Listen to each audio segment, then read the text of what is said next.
Look at my build, dog. Look at my numbers. Look at my spells. You can pause the screen if you want to, really look at it. I made a video recently, and I was using Bastard Stars, and I was using Nebula to do true combos into spells. And this was at level 40. It was a lot of fun. It was incredible. It was a really fun little, setup.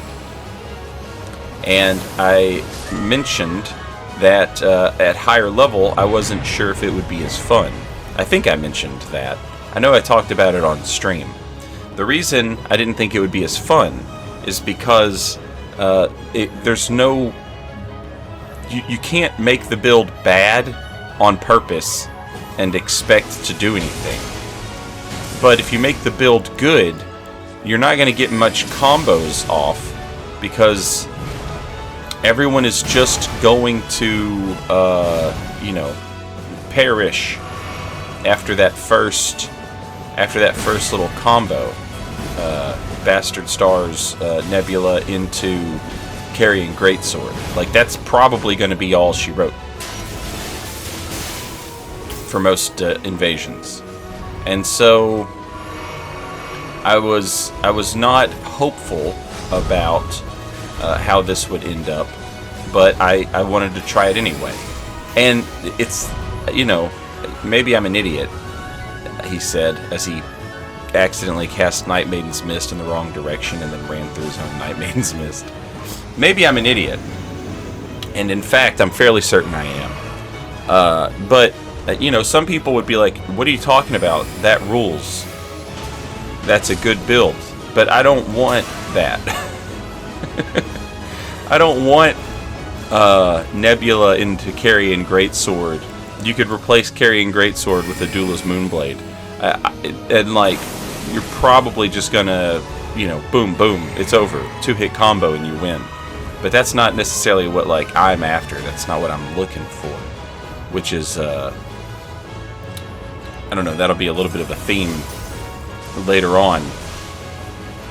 But, it's just, you can see how much damage Nebula just did right there. A lot. A bunch.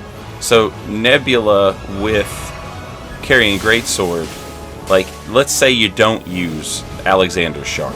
Let's say you don't use that. And so, now you're not going to have, big damage on Nebula. It's still going to do good damage, You can't make it do bad damage. And then you open up Carian Greatsword or a Duelist Moonblade afterward. And, that's pretty much it. So, that's not exactly what I want to do, So, having said that, here are the invasions that I did with this build, as you saw at the beginning of the video. This is level 140. And, so these are the invasions that I got. And you are not going to see a lot of combos because no one survives anything. But, outside of that, which is, that's what I wanted.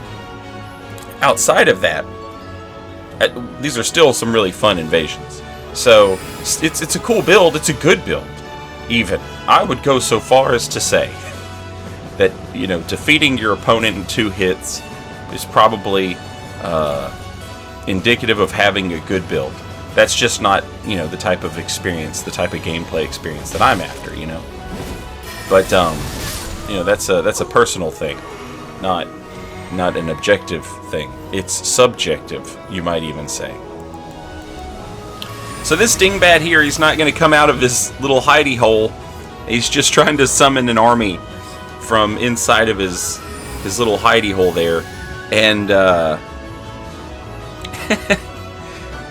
I can just drop Night Maiden's Mist in there, and they have to deal with that. So by the time they even get to me, they're already a little bit messed up,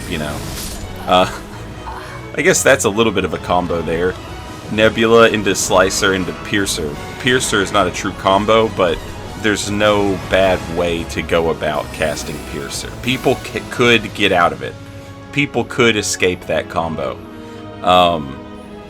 but you know, there's no good way to roll when your opponent is casting Carian Piercer, because Carian Piercer hits up close on the caster and then extends out forever. So it's yeah, I mean, look at that, just rip. But yeah, Nebula Slicer Piercer, I guess, or if you wanted to go Nebula Slicer Gavel of Haima, you could do that. And if they challenge the Gavel, they're going to get splatted. And if they roll out, there's a chance you still hit them with the Gavel. This dude was like, I saw these people on the radar, and I couldn't find them. And then so I start sneaking around, and I realize they're trying to set a trap for me. And the guy doesn't realize that I am on top of him. And this is one of my favorite things to do. I typically do not use golem arrows because they're a pain in the butt to farm.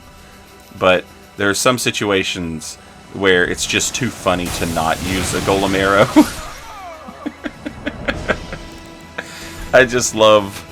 I absolutely love when somebody tries to set a trap like that and then the trap backfires on them. That's just too funny. So I had to use the golem arrows for my own sake there. That was a bunch of panic rolls, but it was a bunch of really good panic rolls. He managed to not get hit by a single proc of Nebula, which is pretty crazy. That is not going to be your typical experience with Nebula. I guess sometimes it is. Occasionally you'll have you'll have like 4 or 5 invasions in a row against people who just like panic roll the hell out of Nebula and manage to survive it. But it's not, I don't think, indicative of what your average fight with Nebula looks like. But this guy's also being like really, he's kind of, I guess, afraid. He wants to do the Ash of War because he knows that's good and it's going to stop me from healing. There we go. I don't even know Nebula hit him that time. I think he just panic rolled into the wall. If he got hit by Nebula, it hit at the same time as the Carian Greatsword. Silly. Just a silly invasion. New Game Plus, I hope, Stormveil. I can never tell if it's New Game Plus or not, but at level 140 I'm always hoping it is. But nothing surprises me. If you were like the Cathedral of the Deep at 125 doing invasions in Dark Souls 3, you almost like knew for certain your opponent was, higher level and in New Game Plus. But for some reason, that is just not the case in Elden Ring. You come across people who have, like, runes dropped for them all the time. Like, so frequent. Like, everybody just boom and boom. Look at what could have been. Look at what could have been. Look at the combos I could have been doing. Anyway, people get runes dropped for them, and, like, they're, like, level 200 running through Stormveil. It's, they're just melting everything, and you have nothing that's gonna, like, help you out. Like, the Omen in Stormveil at level 30 or whatever is, that dude's a menace. But, at level 140 or 150 or whatever, that dude goes down like paper mache. Dumb trade on my part there. Don't do that. Don't make that trade.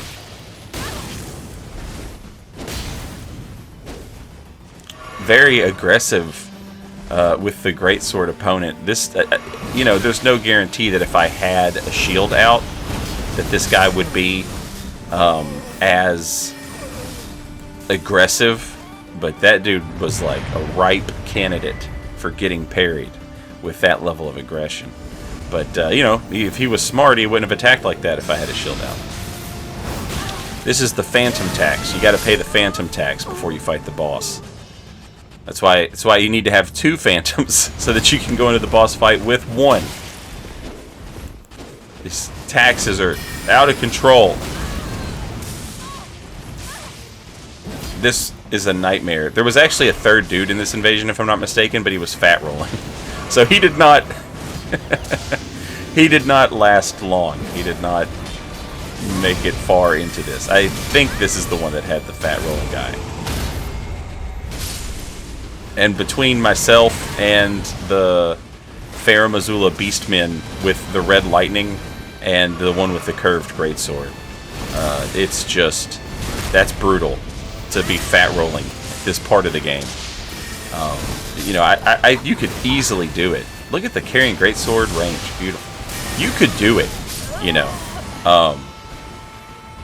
But you would need like a really good shield, so that and maybe like a lot of hyper armor on a weapon. Something like that, so that your movement isn't necessary, you know.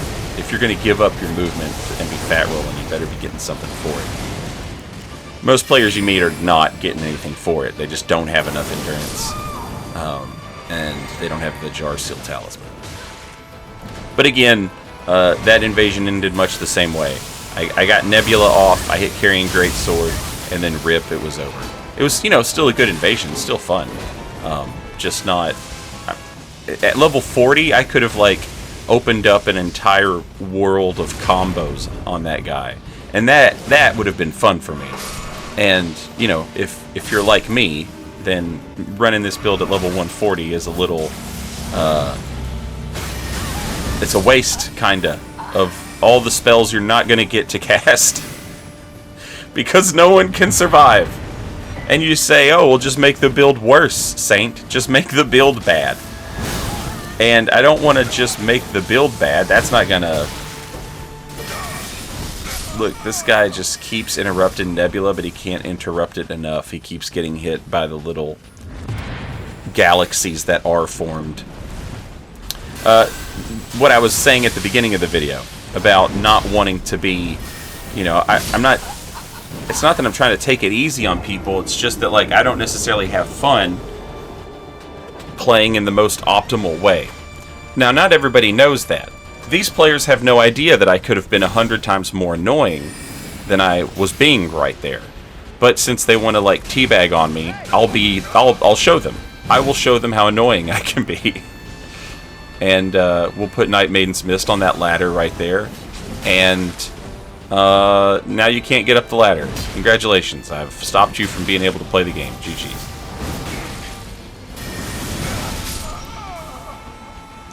Easy.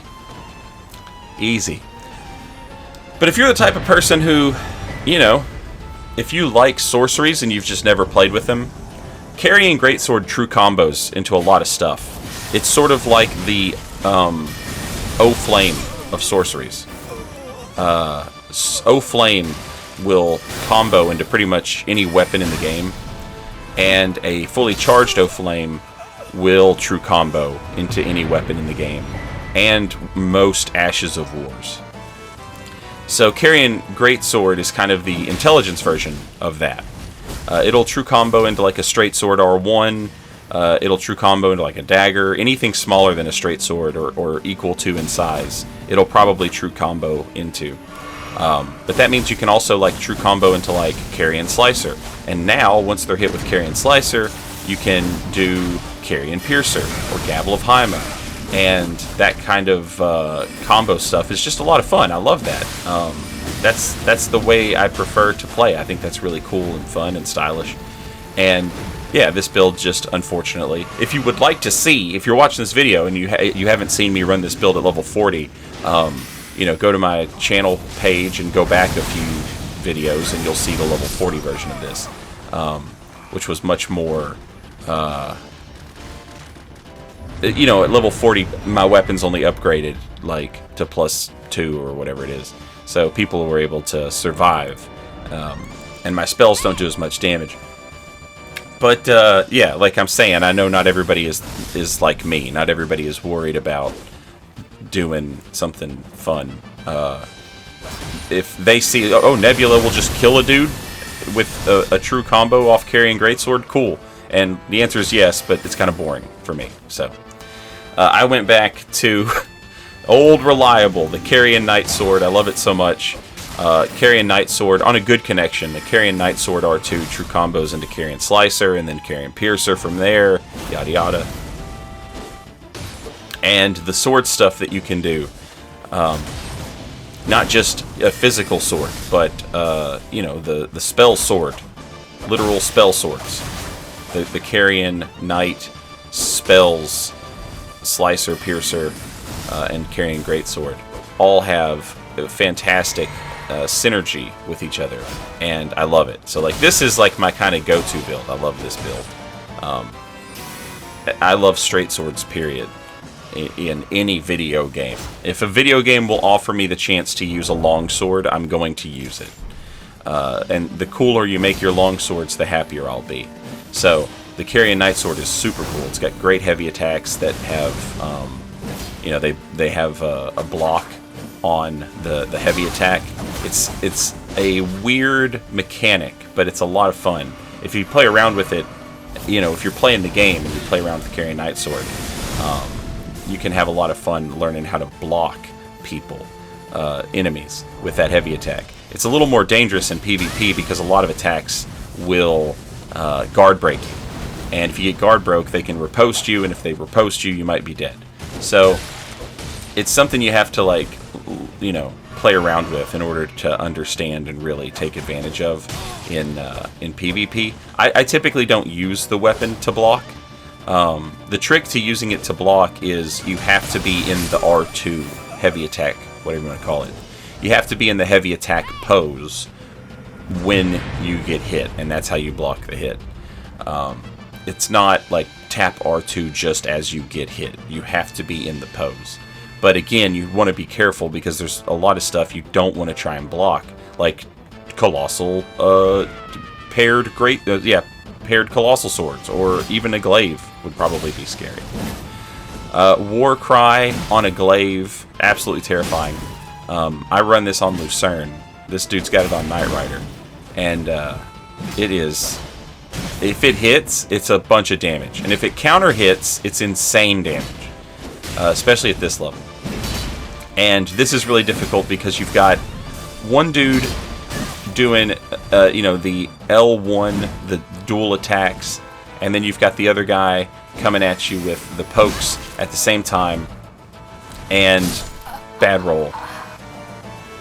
It's hard to, there's nothing to ignore there.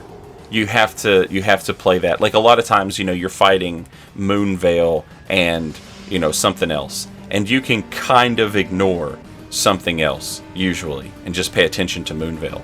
But this is a rough one, this situation right here. Thankfully, these guys were Taunters toned, so we can get back in and take advantage of what's happening. The Colossal Sword guy is not very confident, I think is the word I'm looking for. Like, he's happy and ready to go when his friend is doing good. But did you see how long it took him to hard swap there to a different weapon? I hate when I try and jump that and I don't get it. That is so annoying to me. RIP. Rest in peace to my co-invader. So yeah, while it's probably not as good as hitting the Nebula, using the Carian Knight Sword is still my go-to.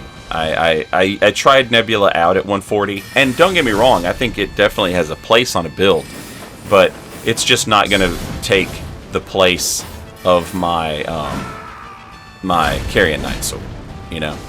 I think it definitely has a place, but it's not, you know, my new normal at level 140. Look, just over and over and over again. This guy doesn't understand he's just angered the legends of PvP, which are those little balls of lightning right there. Those are the legends of PvP. Those are the best PvP players I've ever seen in my entire life. I have never seen anyone kill co-opers more effectively than those dudes. The little balls of lightning. They're the best. You should follow their YouTube channel. Join their Discord. The legends of PvP. Just little balls of zappy lightning boys. Anyway, that's the video. Thanks for watching. I'll see you next time. Later, y'all.